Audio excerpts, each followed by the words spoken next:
Yeah, I guess I thank you, and I hear you. And I guess the story is, and it's, it's hard to even talk about because I know it's like resistance, but. Well, then don't tell a resistance story. But we told you a vortex story. Yeah. And now you want to tell us a resistance story, and we don't blame you because it's vivid and it's probably in Technicolor. And it is, and that's the piece that I know that I struggle with because it's money. I'm tens of thousands of dollars in debt, and I've been almost unemployed for a year, and it's like, so the money thing for me feels often painful, and yet I am aware of the vortex piece, but it feels like, and like what you were saying earlier, when I get specific about it, it kicks me out. And it would seem irresponsible. It would seem irresponsible to not address the debt and the money, and yet you cannot be responsible to the vortex and responsible to your reality at the same time. You got to pick one. And if you're responsible to the reality, then you're not in the vortex. And if you're not in the vortex, nothing can change. And that's where I go back and forth, because I feel like I have. Why would you go back and forth? That's ridiculous. Why would you choose something that won't let the money come over something that will let the money come? Is reality that intoxicating? No, I hear you, and it's there's a piece that. Well, there's no missing piece. There's no missing piece. You know what it is, and it's that what you're observing plays it's logical that what you're observing would come up more often than what you're imagining, especially when it has to do with money. Money touches you in so many ways. So it's like that unpleasant friend that just walks around with you everywhere you go and wants to talk to you. And it's hard for you to keep positive thoughts in your mind because you've got this negative friend who just wants to keep talking negative. And you just wish they'd fall off a bridge, but they won't. They just go everywhere with you, and you just can't shake loose of them. And so you have to make a decision that you're going to sever that friendship for a while. And so when the thought about money comes up, you just look at it and say, hey, I told you I'm not talking to you.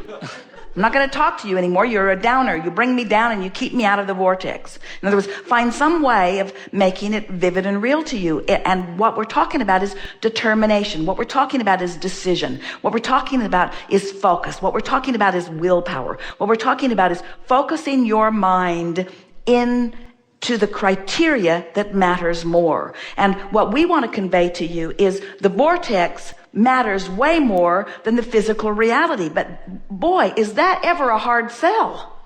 Because you all have been so intoxicated about reality. You and almost everybody you know just divides reality up into all kinds of piles and talk about it incessantly.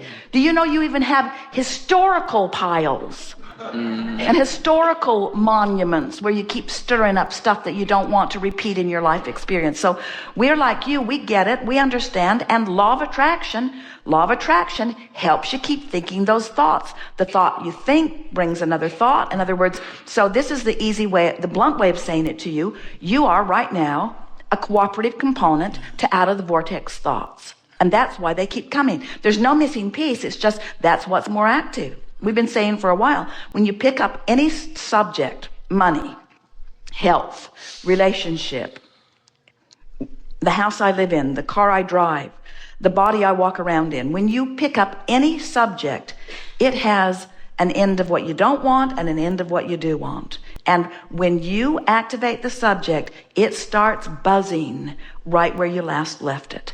So when you talk about money, it buzzes where it's been. When you talk about money, it buzzes where it's been. When you talk about money, it buzzes where it's been. Now, the whole time it's buzzing, it's throwing more into the vortex.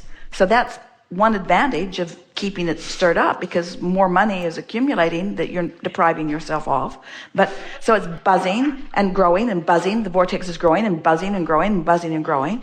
But finally, you have to decide that you're going to go stake a claim on what you've put into your vortex. So you have to find a way of breaking the vibrational habit of thought. And that's why we've been talking all day here today. Stay off the subject of money. Stay off of it. Because if you try to use money as the subject that you get into the vortex, you're not going to get in there and nothing's going to change. So focus upon the abundance that comes to you in other ways other than money.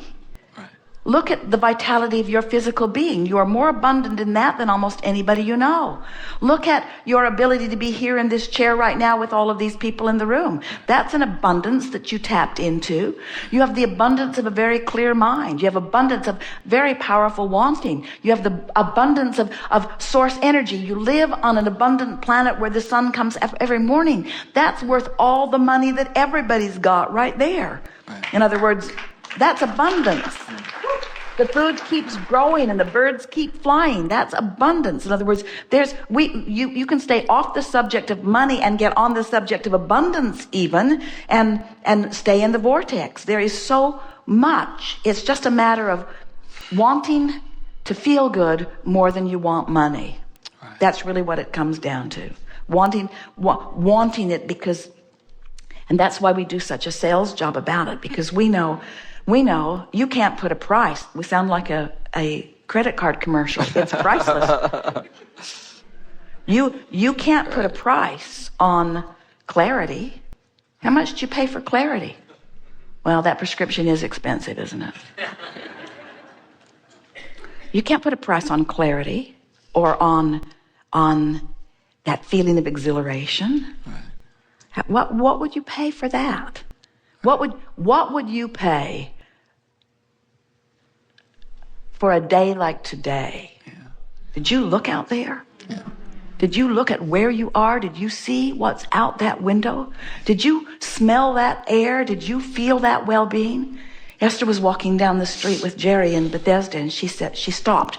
And Jerry said, "What?" And Esther said, "Do you feel how stable this planet is?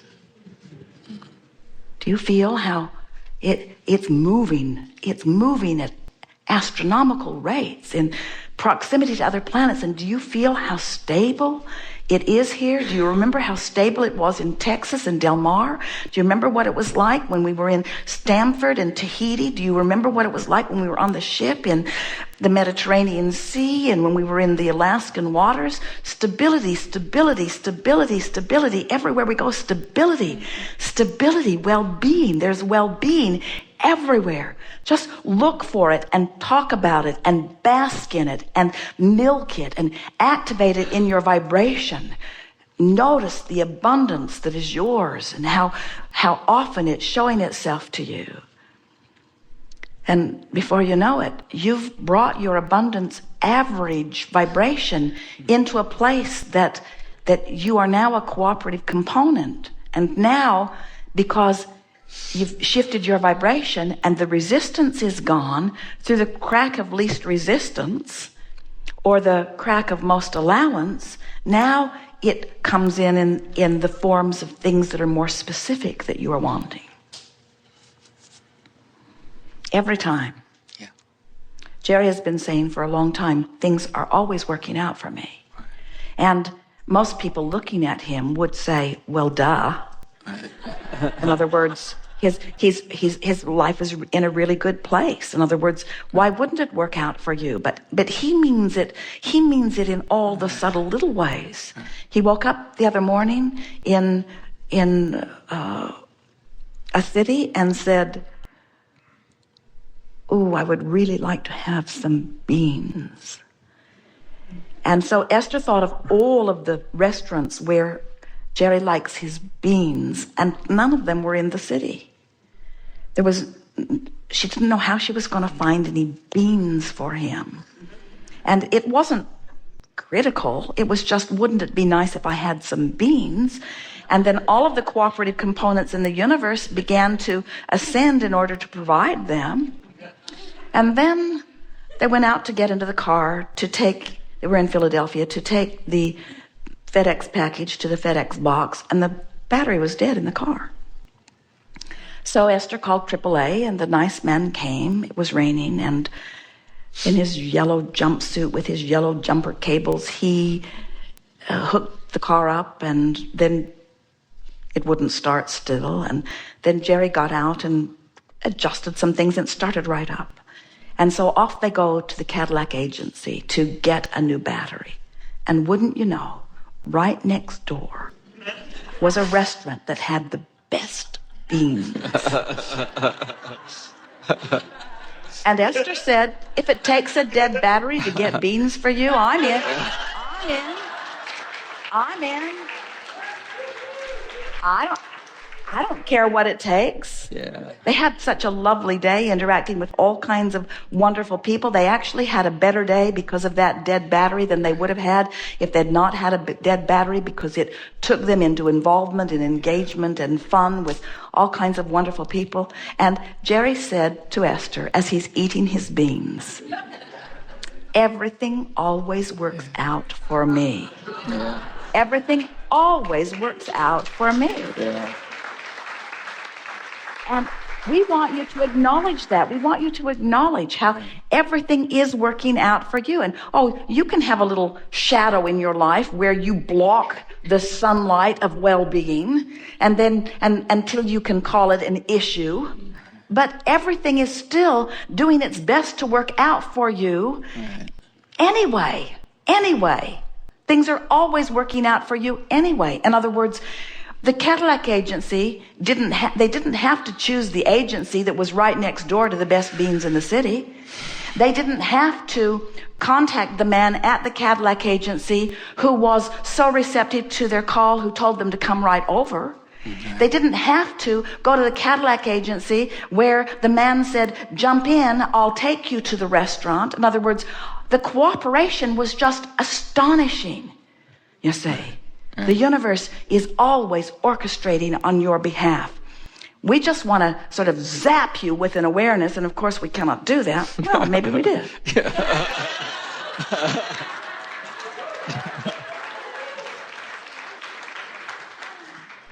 That things are working out for you, and that when you begin looking for it, like looking for the dimes or looking for the pennies, in an attitude of expectation, that it makes it easier for the universe to reveal to you the path through which your money flows. Yeah. You can be consciously more cooperative than you've been being. Yeah. In other words, you can let your well-being come the easy way or the hard way. Yeah. It's up to you. Yes. Thank you.